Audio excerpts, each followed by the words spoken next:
Good evening, ladies and gentlemen, and welcome to the RLAfterShock podcast, your main source for everything that is European Rocket League esports, with the Eternal J and Digital Bacon on our 25th episode, a milestone in the eyes of some people, not for me though, because, arbitrary numbers and everything. But this is actually going to be our preview episode for the RLCS and the RLRS season that's coming up very, very soon indeed.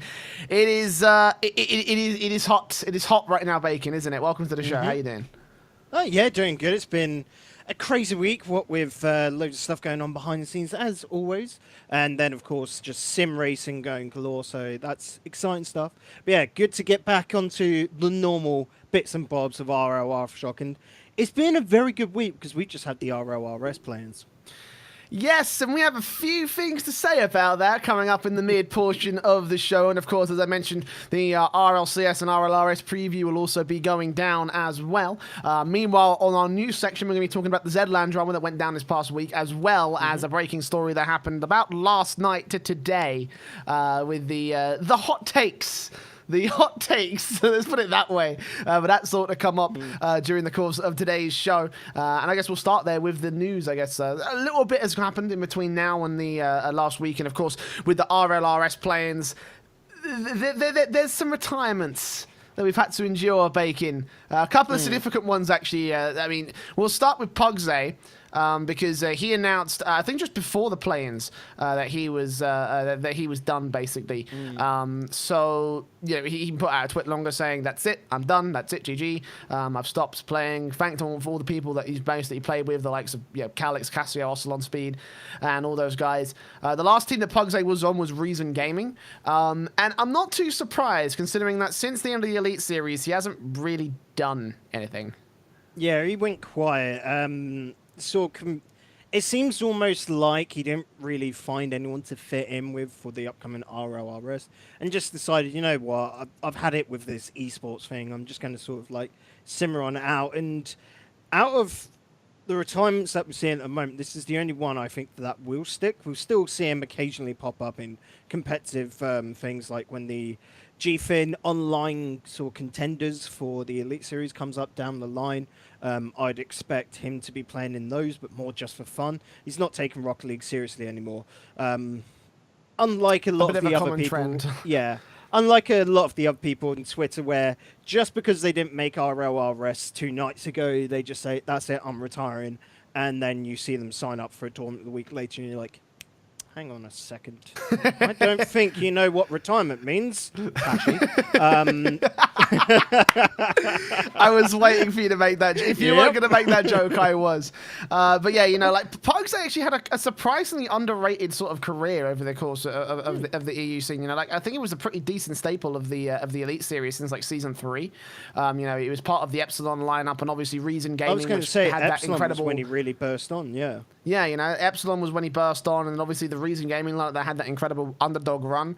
But obviously the issue, obviously, with that particular lineup was that it was always kind of thrown together at the last second because it had to fill a spot in the Elite Series, And obviously it was very clear that Calix and Shakaran were going to go other places. Indeed, they did, and indeed some of them have actually gone on to being very successful. Actually, we'll talk about Calix's success a little bit later on in the show. But yeah, it kind of sucks honestly because I think Pugze could have done a little bit more if he had a little bit more time in the scene, I think. Yeah.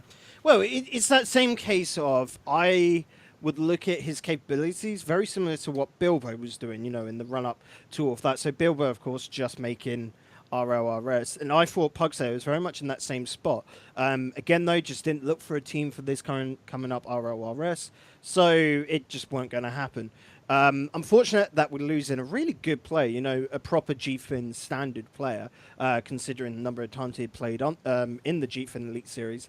So it's like one of those, I understand why he's doing it. He doesn't think he's going to be able to do it. Plus, he's still very young, so he's got college and all of that to deal with, not even talking uni down the line.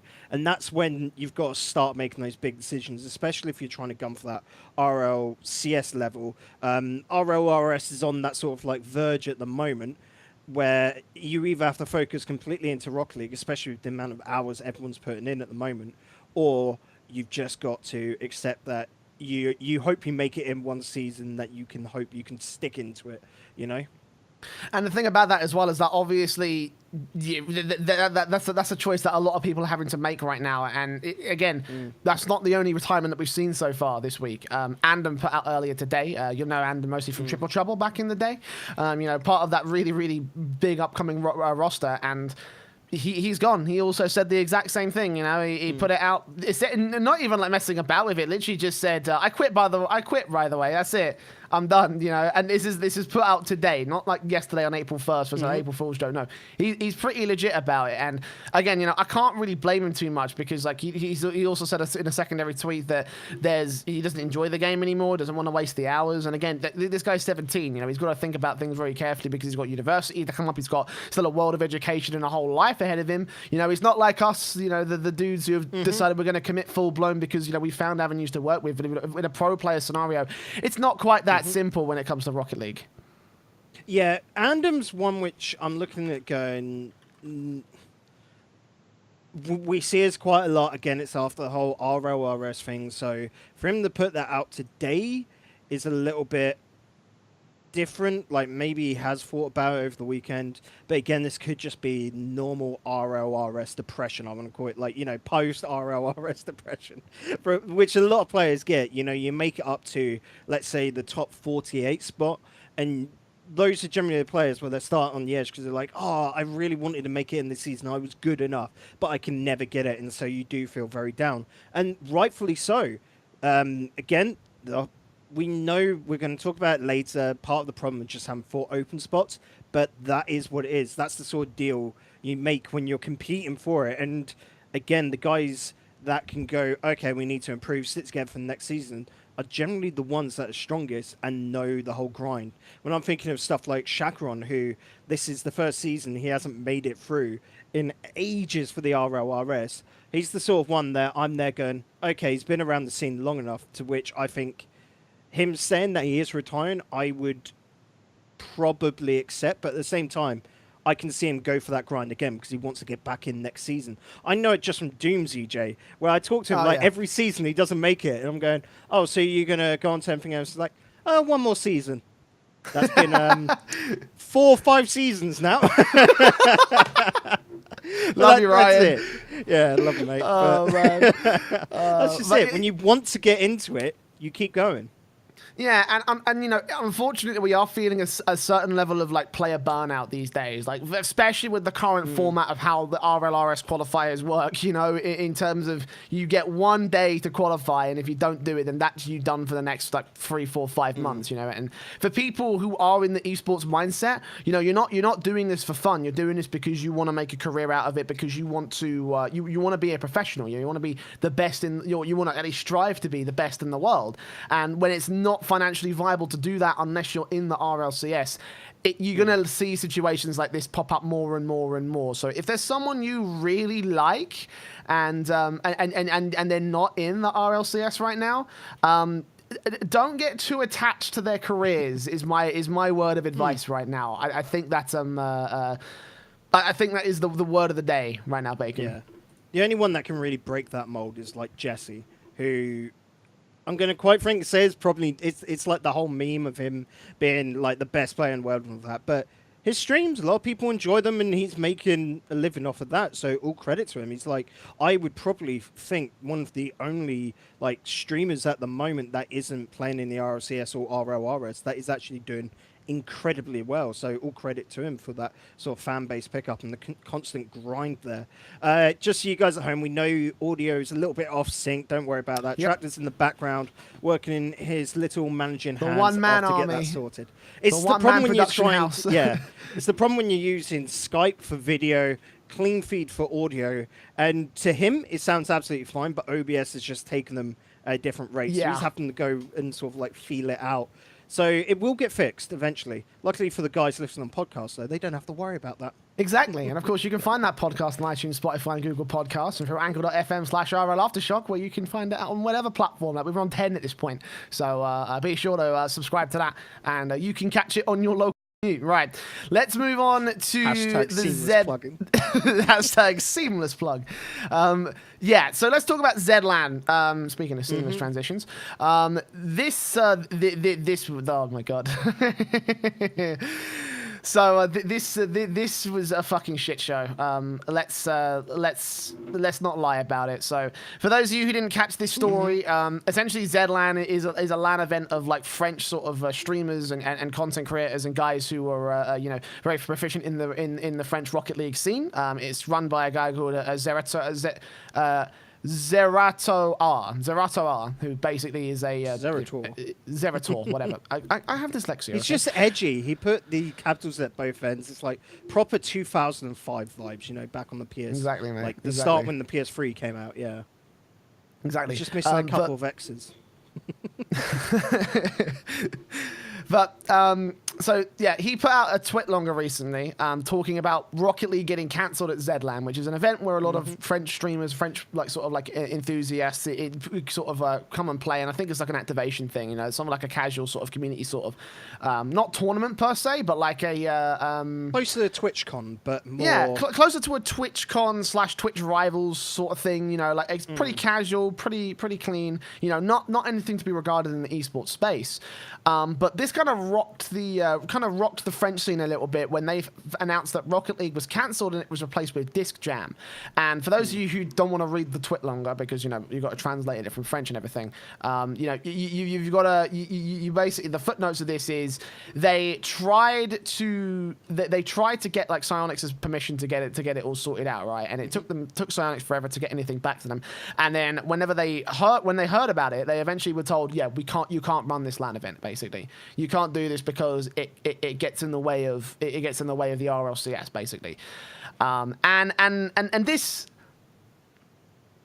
Oh, okay. Sorry, but sorry, I'm just getting some feedback in my ear. But so basically, when this went out and it exploded, and nobody was happy with this result, right? No one fucking enjoyed this, and to be honest, I get why. To be honest, Bacon, like it's. Yep. I don't see why this needed to be cancelled. I don't see any reason for this for this situation to have to even crop up, let alone get as much attention as it did. Again, it's short-mindedness from what we can see looking at the Psyonix teams. Don't blame us on any of the esports teams because they would definitely. Let me be real. I don't think that any of the esports team would have been involved in making this decision because it's very clear that this is not a competing event with RLCS it's in any way, shape, or form. It's a not in the know decision, essentially. Like, whoever's managing the whole RLCS project on top, the fat cat in a suit, that sort of image, probably just looks at this and goes, that's someone competing for Twitch sort of views at that time, and so they're a competition. We don't want to support them in having Rocket League competing against us at that time, when really, whenever you look at this from any other game, that actually helps. I definitely know Rainbow Six, when they have some of the streamers playing it, and then they also have their big, Rainbow Six, I can't remember, Invitational, whatever their league is. It's not the Invitational, that was just one-off event, but whatever. And then they also have, say, Twitch Rivals run along, or some tournament event going on at some little LAN like this.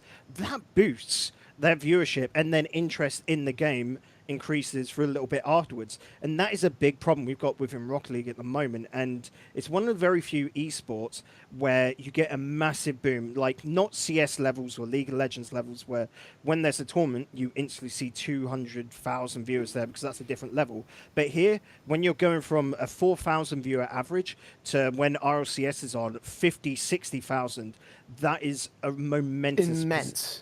Yeah, that is not the normal. You would expect for an increase of that sort of level up to, say, 60,000 viewers, that Rocket League would stably be on about between 15 and 20. So at the moment, and everyone knows it, there is a problem with viewership on just casual streams of Rocket League. It's tournament is everything else is nothing. This shit will not harm the RLCS whatsoever. Like, if ZLAN took place in the same time, it's not gonna affect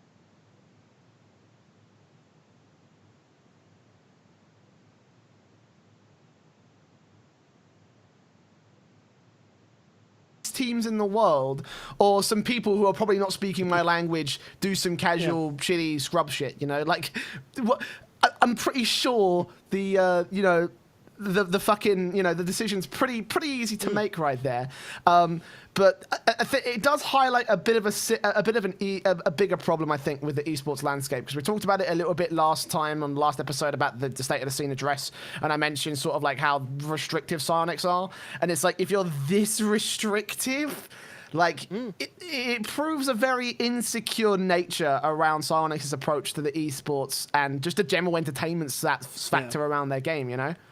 Like, when I compare this to other games that are doing, I don't want to say arguing the same similar thing, but looking at Overwatch, because they're very Blizzard hug on to that franchise, they still allow these little community things to go on alongside their main league and contenders. They just know, and at the same time they sort of limit the prize pool. But when they're running so many different tournaments at the same time, you can allow for that and not get community backlash. When you're in this sort of case where you're trying to play with a very small number of teams, you got to think over the space. And if players were attending this LAN, because there were a couple of French players, of course, that were quite interested to go along, the LAN organisers at a LAN of this size would just go, okay, we'll just have a back room with a PC in, that's top spec, they can just go on that and, you know, step off for a second during their games a lot of time. That's just common LAN sort of etiquette, essentially, when they're getting celebrities in, like, for example, just from the French community, K-Dop or Fairy Peak would be the two I'd imagine be looking to go along, because Vitality would want them there as that sort of appearance. The event wants them there. And it's all boosting Rocket League. So for here, it's a very narrow-sighted problem, which hopefully after this, Psyonix will go away and go, okay, we've messed up. In the future, we'll allow this sort of thing because they've learned from it. You learn from your mistakes, and let's just hope they do. That's all I'm saying. I do, but just to add one more sort of like little comedic value sort of thing, which is a little bit like a punch in the gut because it kind of does apply to the tournament circuit. But you mentioned this that went out from Doomsy like about about half an hour ago, which is a little gif. It's like, oh, hi Sonic, I'd love to run a tournament. Nope. How about no?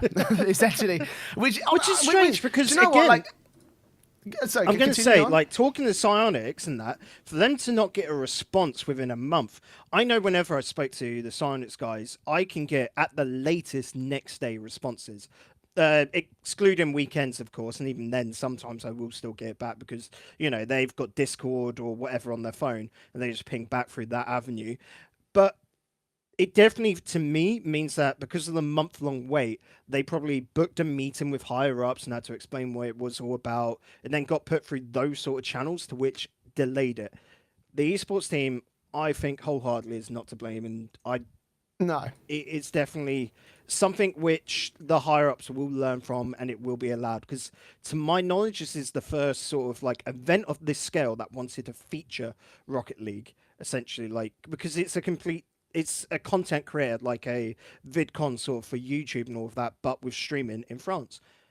It's just such a massive missed opportunity. That's the problem. Yeah, I mean, like to me, like the offset would be massive because you've even got situations like, you know, like you were comparing to Overwatch earlier.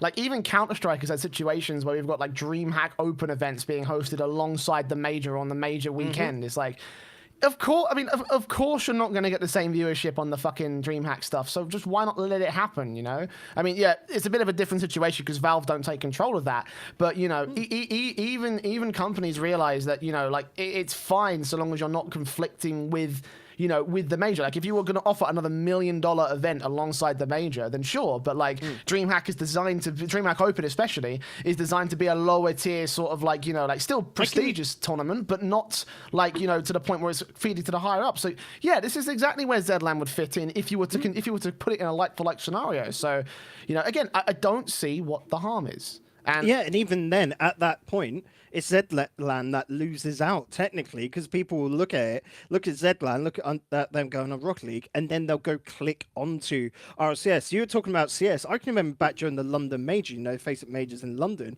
and it was DreamHack, Montreal, or some Canadian ones going on at the same that's time. what I was referring to. And they would fluctuate between 3,000 and 8,000, which for a DreamHack is abysmal, considering it was $100,000 prize pool. And it was all because people clicked onto it, go, oh, DreamHack's going, and then went, oh, but face it. The majors on, Just yeah. straight Probably across, just, yeah.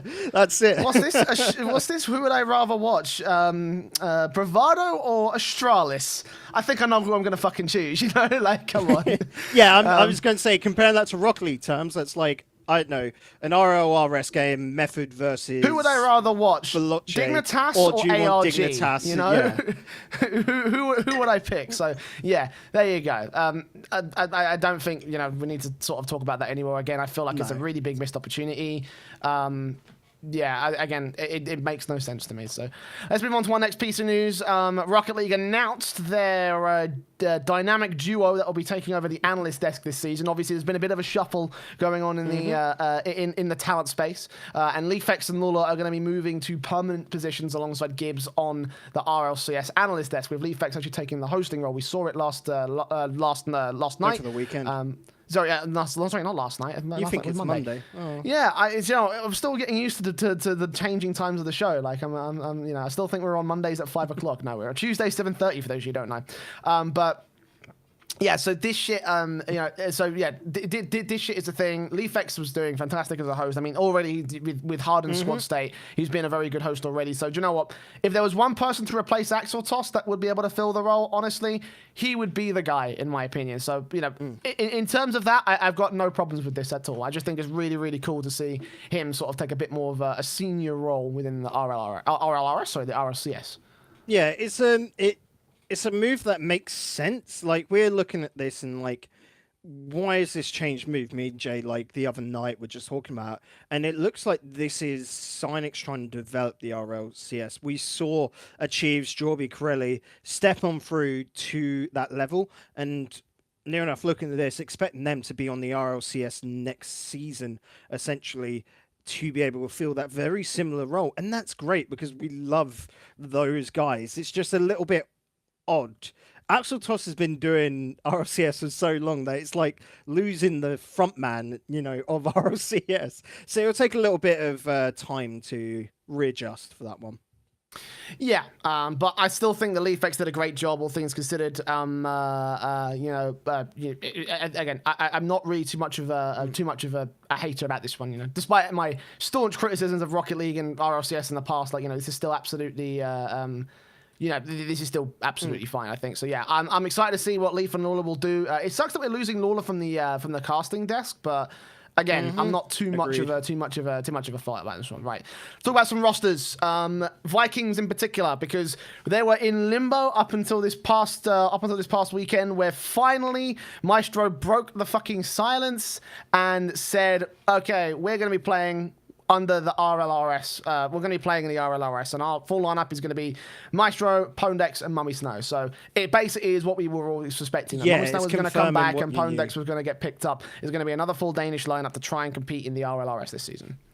Yeah, Pondex is a solid spot. Like, they were Snasky, of course, moving on. You could see that he wasn't sticking with that roster. What with him playing alongside, help me out here, was it the Method guys at one of the lands? Oh, I can't remember. This is going to be really annoying. DreamHack qualifiers. He was playing with the Method guys. That was it. And then, of course, now he's the Dignitas. I don't want to say coach. I want to say analysis, because that's what it came up under. Like, coaching and analysis are different, sort of like analysts, sorry, are different roles there. But yeah, continue under in the Vikings. Pondex, a great pickup because he's such a solid player. The only person I could have really thought they'd pick up instead would have been like Niels. But of course, he went to Veloce, and everyone knew that straight from the start. So, understandable one. And this will actually help the team with fighting power, because Pondex is a super strong striker. Again, though, that sort of hinge factor that they had as a problem at XL, I don't know so much how that's going to play off in this scenario, but they've definitely upped their attacking power. So it'll be interesting to see how Vikings change with this. Okay, well then I want to move on to my next question. Really, is do we see how do we see Vikings fitting into the landscape of the RLRS? You know, because obviously some pretty decent powerhouses came through the RLRS Play-Ins, and obviously they've got Complexity and Method in there. Also, a looking really dangerous squad. Veloce could make a decent dark horse run, in my opinion. Do we see Vikings staying in next season? Do we see them dropping out, or do we see them even potentially promoting? You know, that will be on hell of a I see you shaking your head because I was expecting that. They haven't what do you played him think? much for a month. So from what very little we've got to go off of, I see them dropping. I'm expecting a 5th or 6th result from them.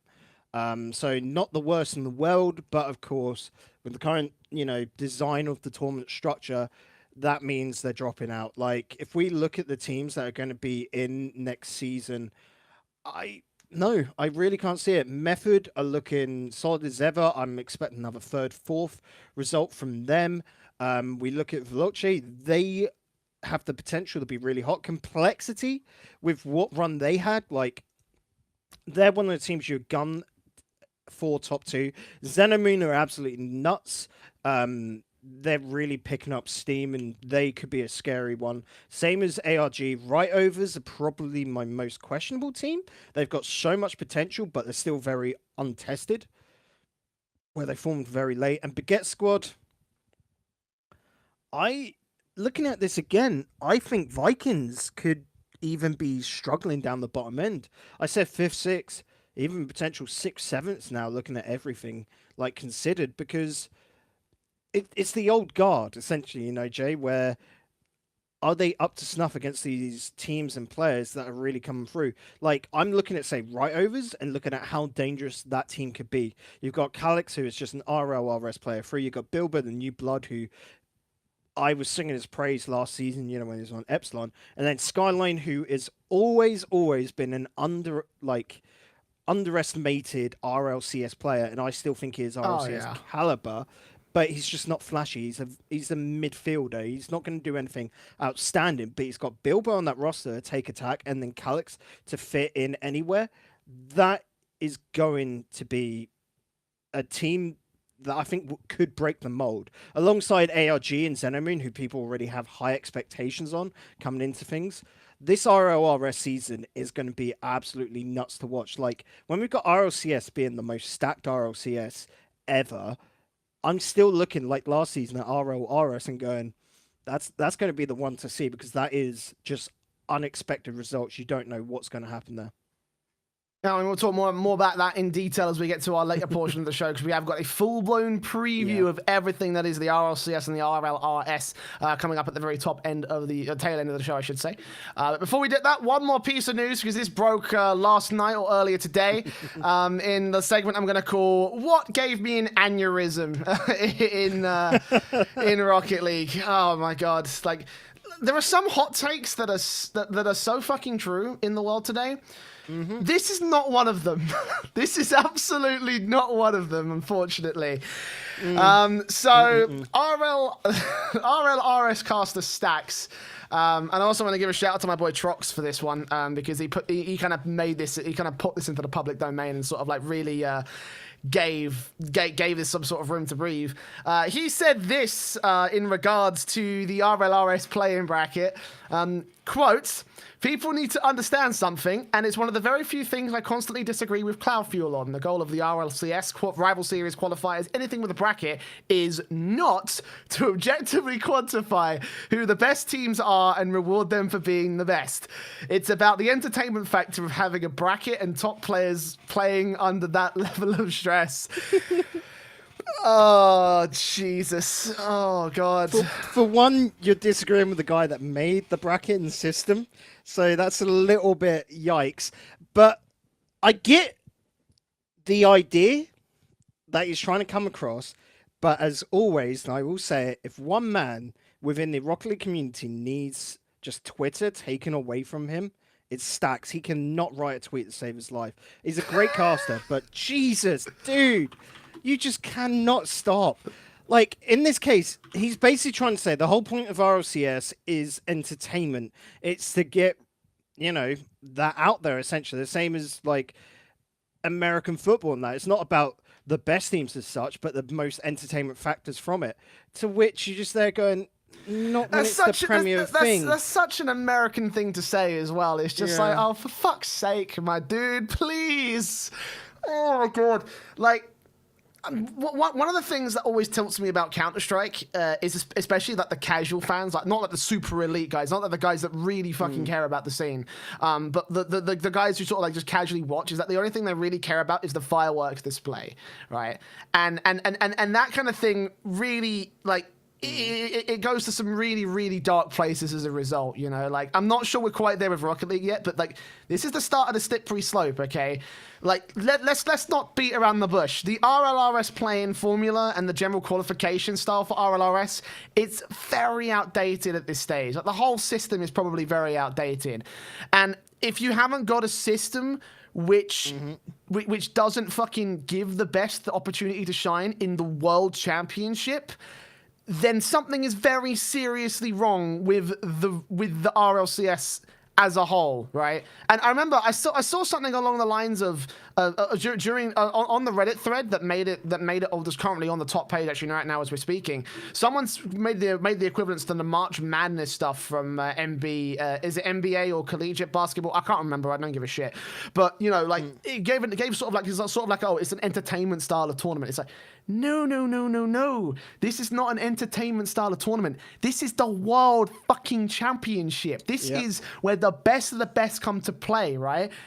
You can't have excuses like this. Like, you know, you can't sort of back it up by saying it's all about entertainment, because yeah, the entertainment is how you sell the sponsors, sure, but what does that mean if everything is completely dishonest, if it's not true to life, if you're not getting the best teams that you can for that tournament? Like, again, you absolutely should be having a system where the best teams have to get through. You should absolutely have seedings where the best teams are almost guaranteed to get in or top 4, unless some massive, you know, fucking, unless some massive underdog run happens. You absolutely need to have these things in place. You absolutely need to have a system that accounts for any upsets and shit, because you get situations like this past gone weekend where, honestly, I don't think the best teams got into the RLRS in Europe, in my opinion. That's just me, you know. Certainly not my picks, you know. And if we're in a situation like that, you know, and you take a look at the specifics of how the RLRS Play-In works, like, this is a very absurd comment to make. Like, I honestly thought it was an April Fool's Day joke at first, but no one's clarified it. Though, I think it's legit. We were looking at a lot of the sort of runs. For example, when we were looking at, I think it was Baguette Squad, essentially coming through, taking down Echo Zulu, who was their hardest opponent there. It's really odd how the seedings were done for this tournament, because this is the first time we've ever had it where there were no weeklies to base things off, no G-Finities, no ESLs. So the guys that are doing seeding just throw my hands up and... When the fuck did my dog get in the room? What the fuck? Okay. That's brilliant. But, oh my god. But yeah, just like...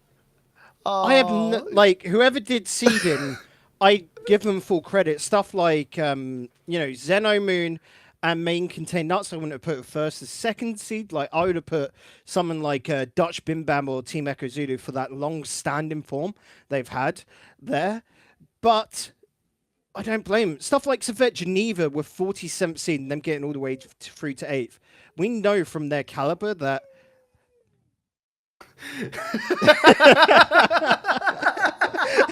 yeah, try not to laugh. We know from their caliber that I would have probably put them close to the 30th seed. So still, you know, they've outdone themselves, but it's still that caliber of they're better than what they've shown they are. And it's all purely just down to very little to work off there. And that's like a further point to, I think, to go on later. Do you know what? We can. I don't know if you want to deal with that. I don't know if you want to deal with that real quick. Yeah. Yeah. I'm just going to quickly do that. I'll let you sort out the dog, and I'll just feel for a little bit. Because honestly, do you know, it's a really good sort of like segue point, I think, to sort of like go into just sort of some of the specifics of you know, just what was you know, what fucked up in terms of this format. You know, I'll let Bacon sort of his shit out. Just get rid of that camera. But you know, so let's talk a little bit about the seedings, obviously, because Bacon made a mention to it a little bit earlier on. I'm sure Tractor can bring this up on screen really quickly, because again, the seedings were a little bit wacko, just a little bit, just a tiny little bit. I'm sure you can see that top 5 right now, actually, if Tractor's brought it up. It is only the right-hand side of the screen we're looking at. But you'll notice that May Contain Nuts got first seed. And I'm still questioning why that is the case, because I don't think I ever saw this team compete in another tournament. WSOE, they had a nuts run, but that was back in January. Exactly. Other than that, I don't remember anything of that sort of, like, you know, anything else other than that. You know, like, why did they get, you know, top above some of the teams like ARG, who were white hot? I think it came out as well that, like, they went off of top 30 for both EU and NA, or something I heard, were seeded manually, and then all the rest were done just from MMR, ranked MMR. So that, oh god, yeah, oh god. Yeah. So I'm just gonna say the MMR of the subs as well. Like, oh my god, that's the fucking stupidest thing in the world. Again, we can understand why they've gone for a system like that, because there's very little to work off, especially when they can go, okay, we know these players are good, but we've never seen them together. So that's a very big difference there. When we say, like, with Rewind, oh, we're using an MMR system, suddenly the pitchfork's thrown out. We're like, hold on. We seed the top half teams because we know those top half teams. The MMR system is purely there for the bottom half, who we don't know. And so here, I honestly don't blame them for using the MMR system, because, again, it's part of what's happened to the weekly scene. You can't base anything off, because we're always going to have the way of RLRS Play-Ins where 90% of the teams were formed 3-4 weeks beforehand, like not even that far, near enough. As soon as the announcement is made with the dates, then suddenly teams go, all right, I better get my shit together, you know? And so it's the long-standing ones which get the higher seeds. Your May Contain Nuts that have been together since December, roughly, I think, maybe January. So it's understandable that seeding was all over the place, and I don't actually, like, necessarily blame the guys that are doing seeding. I think from what they had, they did the best they could.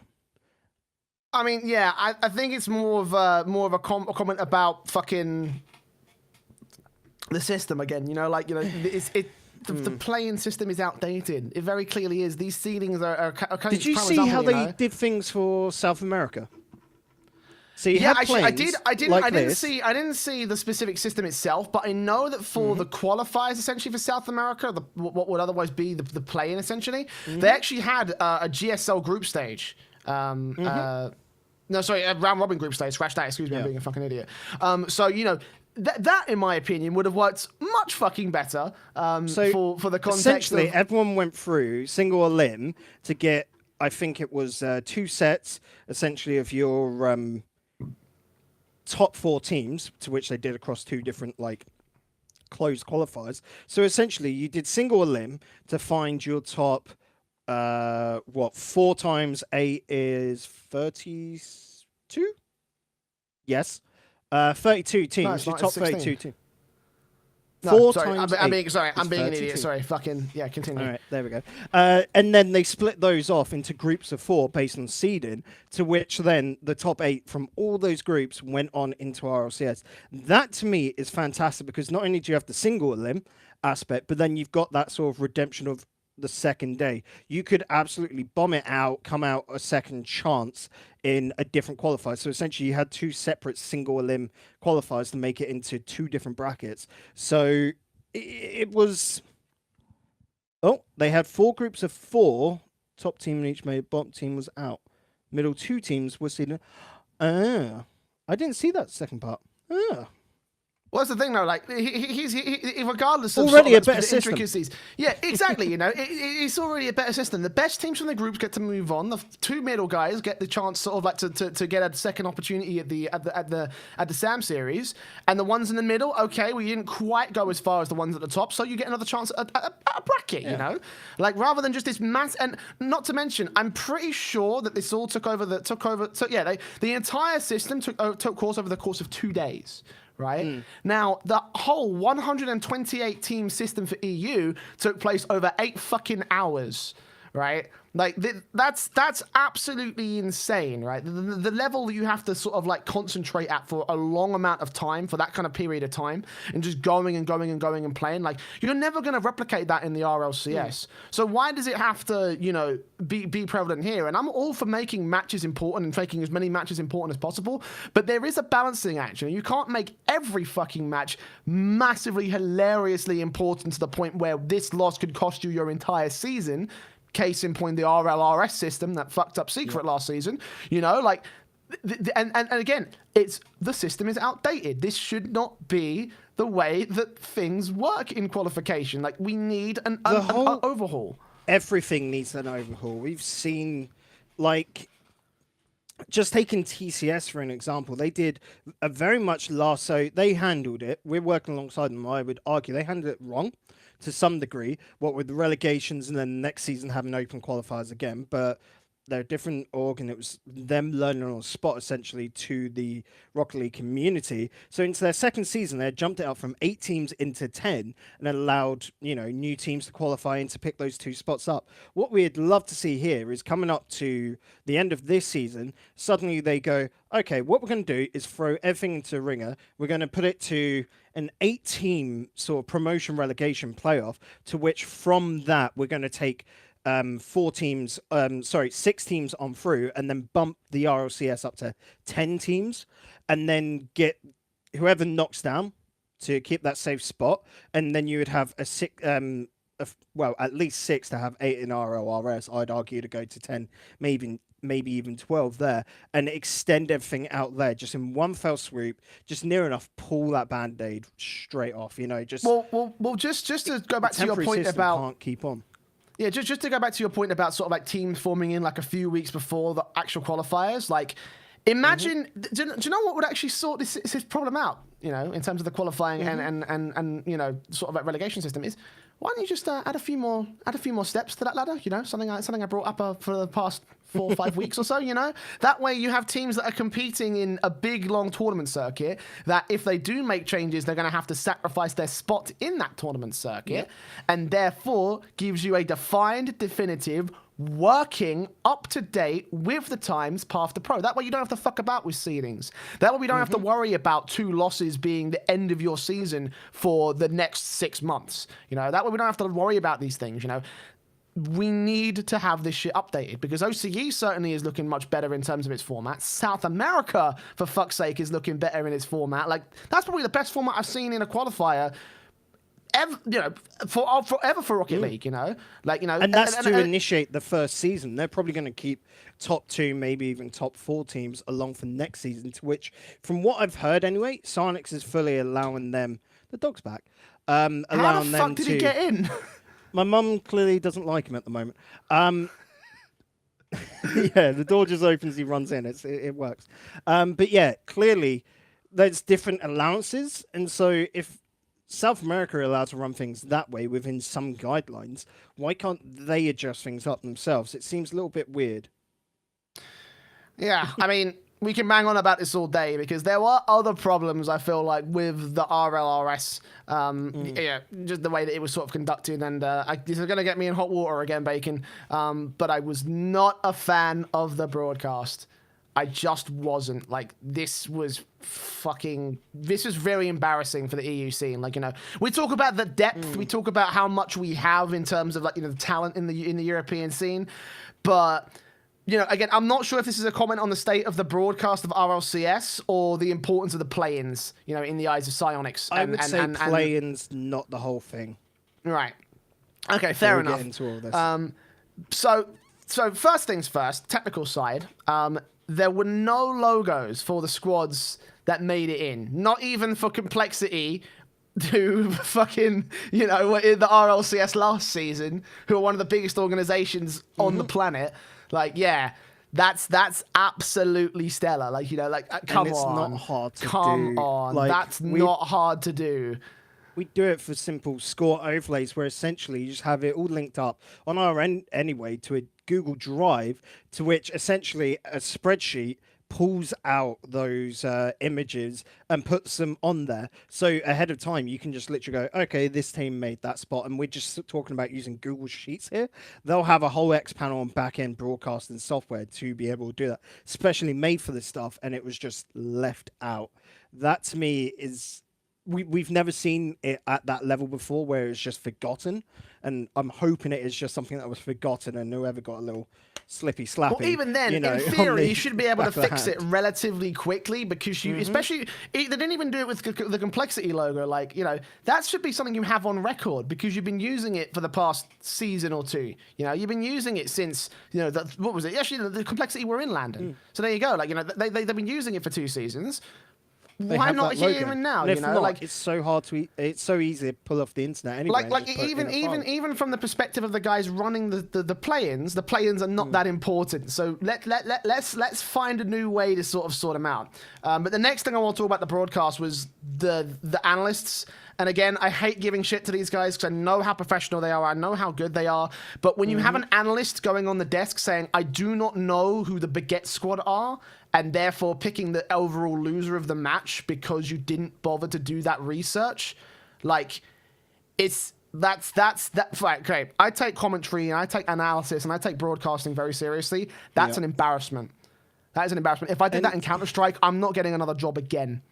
Okay. So we were looking at this, trying to figure out, like, what's the best way to put that point out.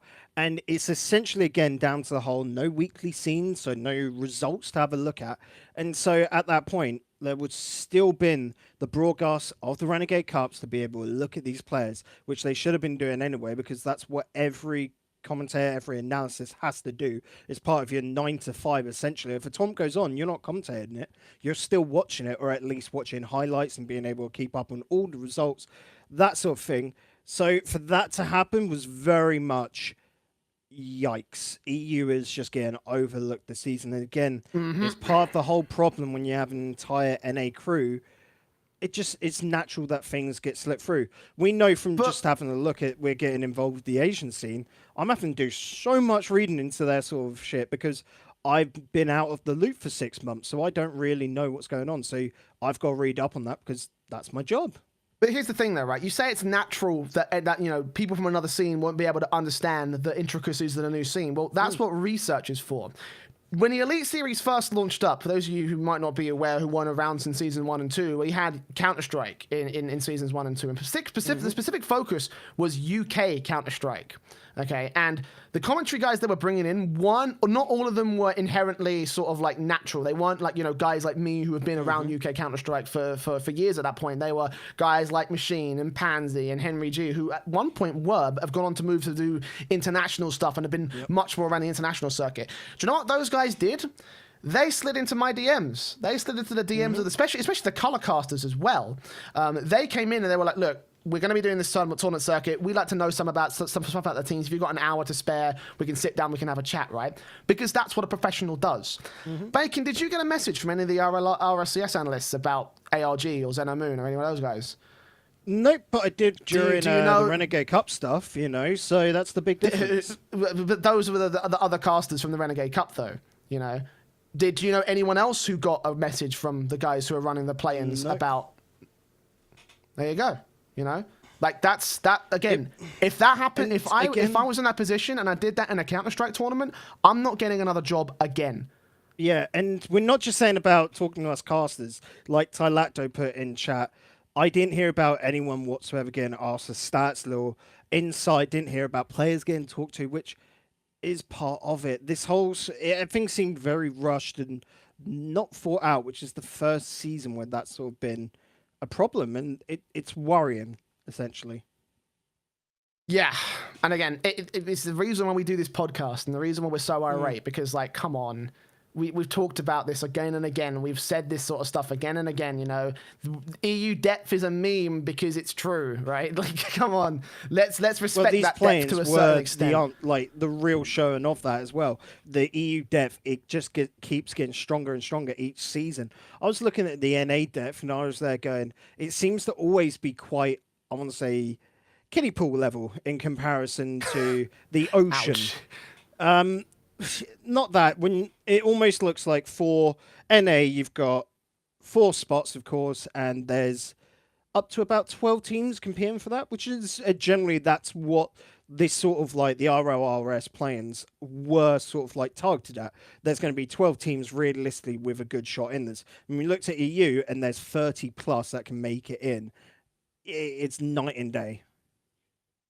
Yeah, and well, I mean, with that being said, I think we should actually move on to some of those results because despite despite the fact that we talk politics a lot on this show, it's probably about high time we talk about some of the actual players that played because, like I was saying, we had a couple of upsets, and again, a couple of particular teams that probably should have made it through that didn't.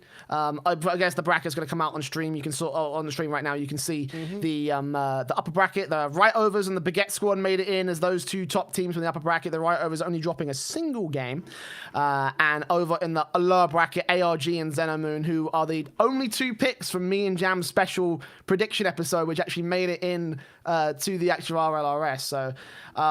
Let's start with Nordavind. I think I want to start there to begin, Bacon, because they had 2 great chances to make it into the new season of RLRS, but they didn't have a very good time, did they?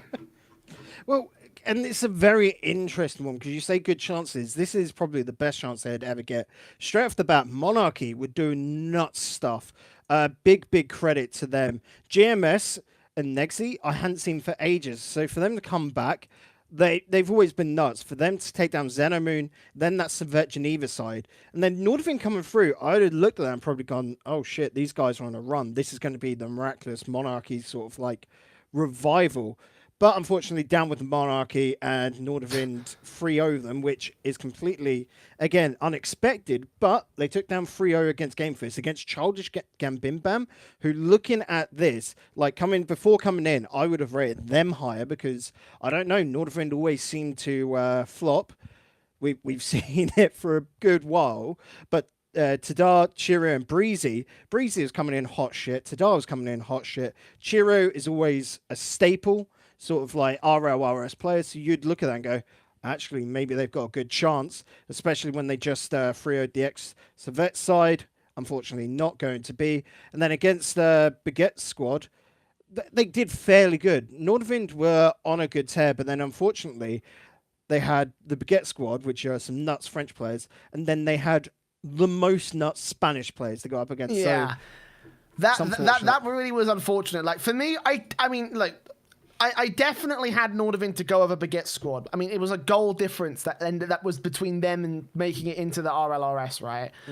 So I'm not sure what happened there with them. But yeah, going up against ARG, I mean, they still did really, really well, right? I think that in another world, if we had some different seedings, then maybe Nordavind actually would have made a run through. I mean, certainly I didn't consider them because I was mostly focused on a lot of the hotness of the other teams that made it through. I definitely feel like I definitely feel like I've lost a lot of stock in Nordavind since their last RLRS stint, though, Bacon. Well, because I didn't pick Nordavind as one of the teams to go through. When looking at the bracket, I looked at this and went, oh, it's going to be Team Echo Zulu through there. To some degree, I wouldn't say fairly comfortably, but definitely as the hot favourites to lose probably to Xenomoon, I put it down, for that spot, and then for them to go through. And then, of course, it's just naturally due to double bracket sort of like scenario, teams swap places throughout the whole of it. And so let's just say if Echo Zulu were up in that spot against Xenomoon, got dropped down, and then they had to go up against ARG, then I'd probably still put ARG to go through. So it was just a doomed sort of situation of how the bracket forms.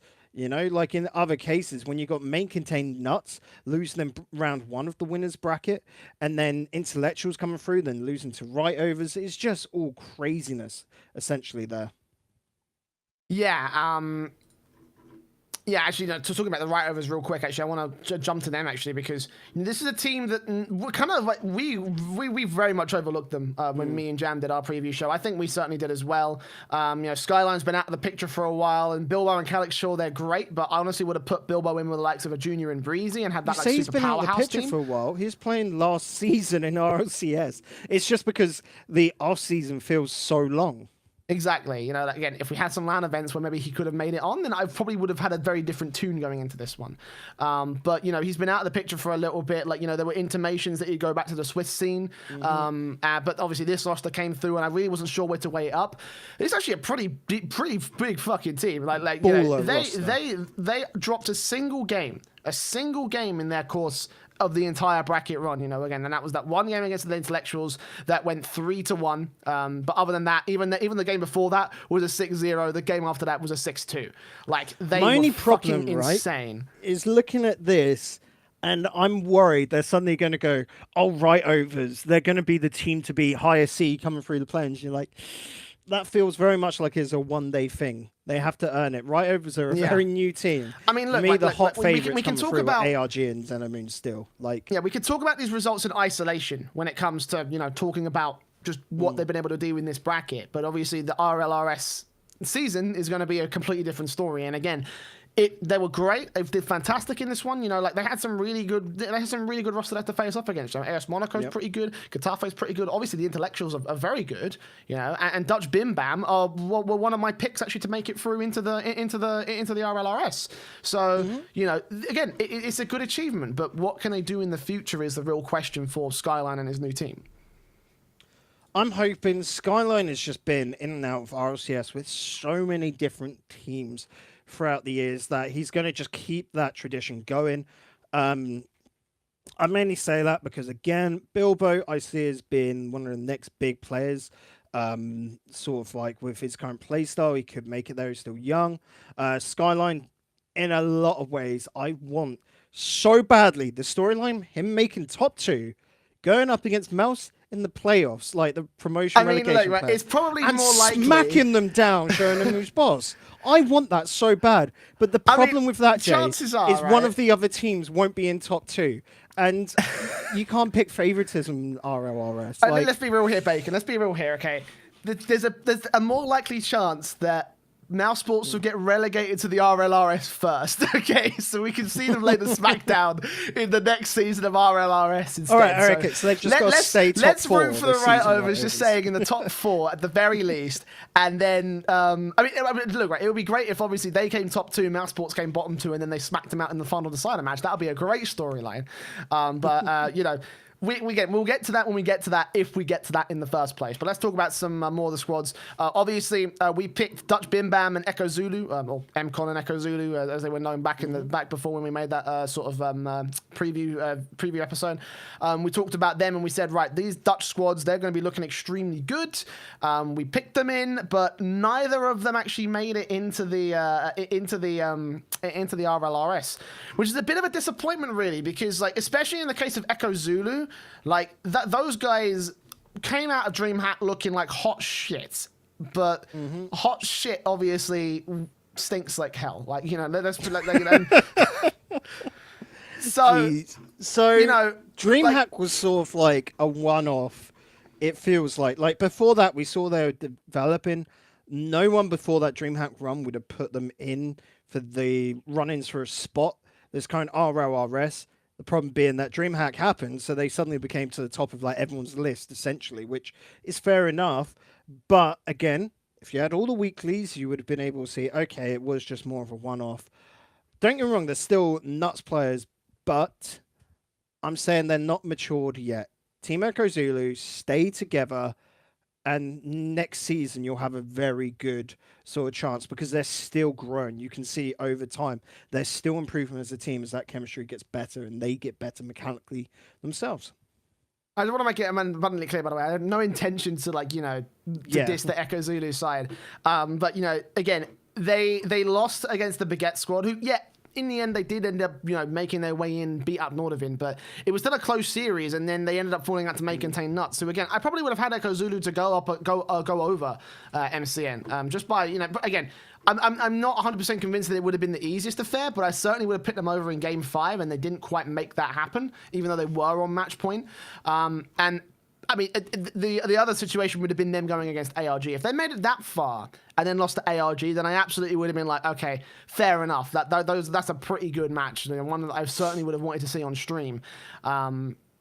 So yeah, unfortunately, Echo Zulu just got like the really bad luck of the draw when it comes to when it comes to how they sort of like ended up in the bracket, which again probably is a bit more of a comment on the seedings, because I think their seeding was okay, but with ARG being in that position, I feel like maybe they probably should have been a bit higher up, and then we wouldn't have seen this situation. But talking about the Dutch squads, Dutch Bim Bam were the other team. They had a really promising start in the bracket, and they managed to go through some really big squads. And they went through ARG in the semi-finals. But then they lost out to the Right Overs, obviously, and then in the lower finals against Zeno Moon, they also didn't have the most confident performance, Baker. No, they didn't, and it's against Zeno Moon, who went on to beat them, getting that spot. You can't blame them. Zeno Moon, even, just you would expect them in that case. You got MCOM versus Zeno Moon. I'm going to say MCOM because that's just what I know them as. And I would probably say that's a 50-50 way up. It was a super close series anyway. And yeah, Zeno Moon, they were just a little bit hotter where they were making the run through the lower bracket. And I might say making the run, Jay. The entire run through the lower bracket. I was going to get to that next. Fire.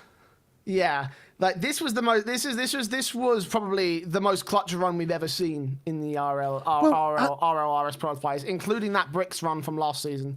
Like, it was a very rocky start, losing to Monarchy, but then they went through hell to get here. They went through ASP. They went through Loperty, who doesn't sound like a very good squad, but they actually are. Yowza went down, Exovet went down, the bus drivers went down, Fat Yikes went down, and then Dutch Bim Bam obviously went down. This was a fucking insane run from Zeno Moon. Like, this was the most clutch thing in the world. I think, again, I class it as better than the Bricks run from the last season. Like, it was that good. Oh, yeah.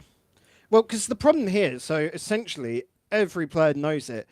Dutch Bim Bam came from the winners bracket straight down. They had so much time to wait, essentially, here. So it's a lot of hardship for them to sort of get back into fight move. They should have been just kept, warmed up in training, do whatever, maybe a couple of scrims against some of the other teams that they're not having to face, along that run. That's just what it is. Zeno Moon, though, if you've got the endurance, it's sort of a blessing for those continuously harder games where you're continuously getting better throughout the day. You do just have to have the endurance, and we've seen it from Zeno Moon. They have that, which is good to see. Yeah, and I was sort of questioning in the DreamHack qualifiers whether they were a flash in the pan squad, whether they were going to be able to replicate that sort of performance again. Oh no, they are not a flash in the pan squad. They are looking legit right now, and honestly, I'm quite happy to see that. Like these are some pretty decent names, these are pretty decent talents, and yeah, they are. I think they're going to have a pretty decent season ahead of them. So. Yeah, I'm quite excited to see Zeno Moon. A team that I'm a little bit more wary of, though, is actually ARG, which is kind of surprising considering, their insane run in the last Renegade Cup monthly, and obviously, their run during the Renegade Cup itself. We were looking at this team saying they are white hot, taking out former RLRS squads, and of course even the RLCS team at the time of Savage back during that Ember Series matchup. Now, though, I think they looked a little bit weakened, especially watching some of their matches. Like, they had a pretty decent time against May Contain Nuts and the Savage Geneva side. Nordovin, though, is where they really struggled. And honestly, it did not look as confident as I thought it possibly could have from the Spaniards. In a lot of ways, Nordovin were playing good that day, we have to say, because, again, don't put against Nordovin, but I would have not expected them to make it that far upon previous results in the previous form.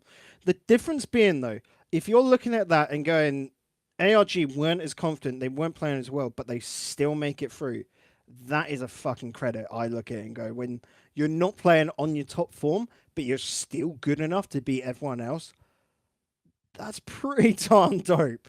You have to put it that way. Yeah, That's but how at the I same see it. time, at the same time, I also see it as like, well, I mean, you've come off of a really good form in the past few months coming into this tournament, and now you're kind of slowing down. Is that a case that it's going to slow down even more when it comes to league play, or? I think this was more of a one-off for them. I'm sorry. I mean, like, you know, again, it all comes it with the caveats we mentioned earlier, with like, you know, this being the end of that 8-hour stint of just getting through the whole bracket, so they can, you know, mistakes are going to get forced when you're mentally strained. But even so, like, you know, I can only take away what we've seen, you know, and I haven't seen the best from ARG in this bracket, so you know. It is a case of hoping that they can make it happen again, because they were the Spanish national team, the best team in Spain right now. They are looking like hot shit, you know. Oh yeah, definitely. Like coming into this, I was surprised they weren't one of the top ones. Like, essentially, I was expecting it to be. They should have been fucking top seed, for fuck's sake. Or ARG to be top seed, considering both DreamHack and the Renegade Cup run. You know, you would expect one of those two teams to be the top seed, because there wasn't much else to base things off. So yeah, still don't understand why May Contain Nuts or Zeno Moon were top seeds. Definitely contenders for top 5, easily both of those, but not top 2. And so, I don't know, you could blame something on just that run, who they went up onto against on that day. But for me, ARG, like I said, got through when they weren't looking on top form. And I think this is just a dip. They'll come back even stronger. And they're one of my 2 teams that I reckon are probably your hot favourites to make top 2 this season. Well, let's see whether they can do it, of course. But again, I still have my doubts. Let's see how league play turns up. We're starting up not this coming weekend, but next weekend, basically, is the RLRS startup. A team that we won't see, though, however, is the Servette national squad. For those of you who don't know, Servette is a Swiss football club, and they were sponsoring a national team with Skyline. They're Switzerland Golden Boy, and now they're actually sponsoring a bit of a newer Switzerland Golden team. Right now, competing in the TCS Esports League. For those of you who keep up with me and Bacon. Who keep up with our sort of like tournament streams. They weren't highly rated in this particular bracket. They came in a 47th seed. And as you know, at the time I was saying, MMR, okay, that's pretty fair, MMR and everything. I would have hoped they would have liked to see the TCS Esports League and seen, you know, what those guys were able to do, because actually this lineup of Zafir, Yagi and Mirrorwing, they are some really underrated boys. And honestly, do you know what? I feel like that they've really shown what the Swiss region can do out here, because they made a run. They made a really, really good run. They were 2 matches away from getting into the RLRS. Really, really close. The team that they lost to was ARG. Right? Before that, they beat the Intellectuals. That's pretty decent. Childish Gambim Bam. That's also pretty decent. One Trick Pony, who, off the top of my head, I don't know who they are. They also beat Loperty, who's a really good squad, and lost to Monarchy in the upper bracket to put them in the lower bracket in the first place. So, you know, we often had questions about Switzerland as a region. Like, we had a couple of good players like Skyline come out and do some good stuff on a starting squad. But this new national team, like, it looks like really, really good. Yeah. Like, we bring this up not only because of the whole TCS vibe, and we love what they're doing over there, and of course, we know this team quite intimately, but purely because this is a team to watch next season. They have got a national league to essentially play in and improve, as well as the entire European sort of competition pool to go for. And this is a team that come around next season are going to be your next sort of Echo Zulu to talk about. We can see it now. These guys have only been playing since just before the RLRS Play-Ins, essentially before sign-up. They got together because they had to as well for TCS. And then just this instant chemistry, which now they're going to continue. And unlike a lot of other sort of play-in players, they've got to stick together. They're forcibly stuck together because of TCS, not because they're all Muppets and disbanding because they're bored of playing with those guys. And which is why Sonic is support the third-party tournaments, for fuck's sake. But yeah, I digress. I digress. So essentially, they're forced to stick together, and they will do what an ARG did, what an Echo Zulu did, what an MCON did, and because they stuck together for more than 2 months, they're going to be absolutely nuts next season. That's why I'm going to just pick them up as sort of like a future hot pick. Yeah, if we see And them in any Mirrorwing, man. future, Jesus. Mirrorwing was He is he looked just so good in that match against ARG, man. Like he looked, although they were some pretty stompy matches, like even when he was able to perform, like he looked really good. You know, like I wish I would have seen him get more screen time, especially that intellectuals match. I would have loved to see how that went down because that was a pretty close one at like 3-1 and 3-2s. And obviously, like, seeing what he's also done on the national circuit, obviously in TCS, like the guy's fucking nuts. Like he is a prodigy, I think, honestly, from the Switzerland scene. Yeah, okay, a little bit of bias because we know who the guys are, but like legit, that from a purely analytical perspective, that's what I think, really. And although I should also add a caveat as well, because I know that there's some people that might be confused listening to this podcast, but they were called full YOLO and Prey on the RLRS Smash page. They didn't change the name for some reason. I think there may have been some technical constraints because they about that. signed up beforehand not to expose their roster for TCS, essentially. That's why. Yeah, so they signed up as that, and and it was and even up ex-Vets. until match day. They was the ex-Savet side, Coca and Rizex was still called Savet Geneva there, just because things just didn't get changed essentially. Since Exactly. That whole format with it was with Skyline, wasn't it? That was Stocky, sorry. It was Stocky.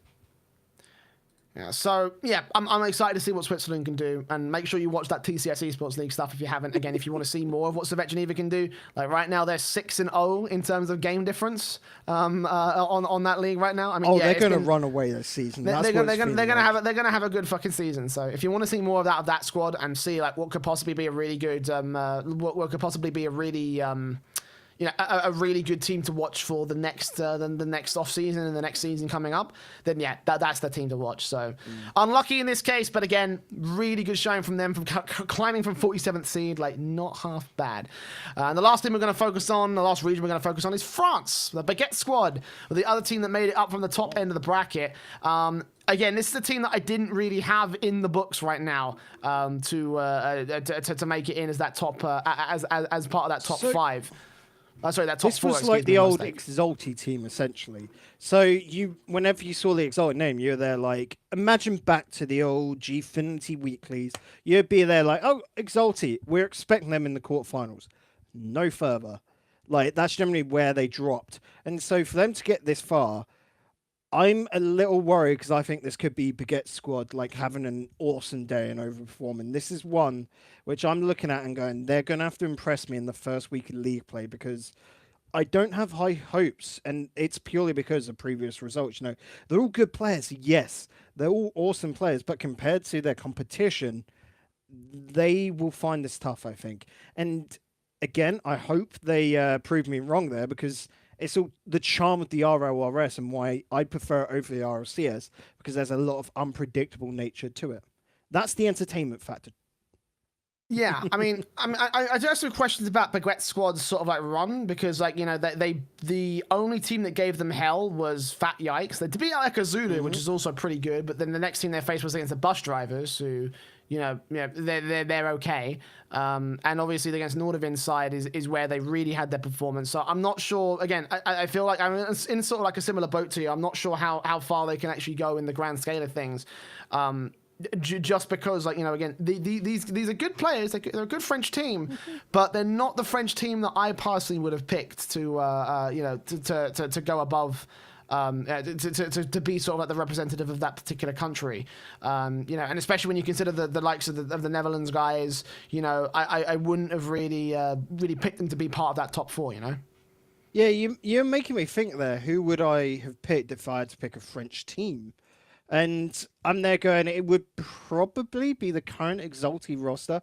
And funnily enough, they're both 19th and 20th seed. 19th being Baguette squad, Exalty being 20th. And I'm there going, looking at the competition, though, I probably wouldn't have picked either of them to make the run and make it through. So, again, I'm going to be true to my word and say Baguette squad overperformed on the day. They've got the capabilities. That's absolutely awesome. They have to just do it throughout weeks of league play. And to some degree, you could say they've got less weeks to work upon and hope that they can keep it going in that short period of time. But if there's a longer league play at the same time, they could then, have a little bit more breathing room to work with. So I reckon RLRS is going to be harsh for those guys, where it's a whole new level for them to fight on. And I think they're one of the only squads without like without a previous player that's already been in like an RLCS or RLRS. I don't know any of them have been there before, not to my knowledge, just looking at Extra Visual and Swooping and Unknown the sub, whereas everyone else has got, some deep experience into RLRS and RLCS. So they're definitely the ones which I think will have a hard season, unfortunately. Yeah, they're gonna have a very difficult time, I think. They are the new boys, so when we talk about the storylines of the RLRS coming up in a moment's time, we'll get a chance to sort of like to break that down in more detail. But other than that, those are your qualified teams for the RLRS. Again, to run through very quickly from top to bottom of the bracket, it's the Right Overs and Baguette squad, and then ARG and Xenomoon from the lower bracket. So there you go. Right, let's move on to our final feature of the day, our actually overall feature. Because obviously, as I was mentioning at the top of the show, we have got the RLCS coming up very soon, Bacon. In fact, it's coming up this weekend. The RLCS in particular. RLRS starts next weekend, and we'll have a chance to talk about those teams in a little bit. And I've added a couple of You've just swapped around RLCS and sorry, I was supposed to put RLRS first and RLCS second, so I'm being an idiot.